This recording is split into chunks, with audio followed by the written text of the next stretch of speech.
Hello good evening साथी हो। आज चाहिँ मेरो फेभरेट जग्गा तपाईँहरूलाई लाँदैछु म, मेरो टेरिस गार्डन। हेर्नु न, मलाई गार्डनिङको चाहिँ साह्रो सौक छ। हेर्नु न मेरो टमाटर फलेको, अम्बो यसपालि। यो चाहिँ मेरो पुरानो गाछ हो, विन्टरमा चाहिँ पुरा फलेको थियो। फलेर चाहिँ गाछ सुकेको थियो, सुकेर पनि अब फ्याँक्नु चाहिँ माया लाग्यो त। अनि हेर्नु न, त्यहीँबाट फेरि पानी चाहिँ हाल्नुपर्ने रहेछ, मजाले फलेको छ। हेर्नु त कस्तो मजाले फलेको छ। तपाईँहरू पनि यसरी रोप्नु सक्नुहुन्छ टेरिसमा। हेर्नु न, तल भित्र एउटा रहेछ, मजाले लटरम्म फलेको छ। यो विन्टरभरि त मैले त टमाटर किनिनँ हो, यसपालि त मैले रायो साग पनि किनिनँ। हेर्नु त मेरो डोकोभरि टमाटर, अम्बो। हेर्नु, यो डोको चाहिँ मलाई मेरो निर्मला दिदीले ल्याइदिनु भएको आसामबाट।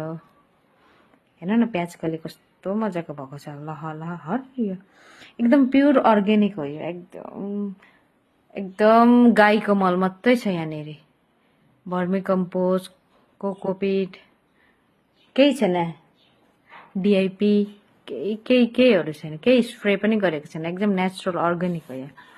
हेर्नु, पकाउँदा लटक्कै गल्छ, कस्तो मिठो लाग्छ। प्याजकली, टमाटर, सिद्रा, त्यसको अचार लटपट हो, कालो दाल, कस्तो मिठो हुन्छ है खानु लागि। अम्बो हेर्नु के मजाको भएको छ।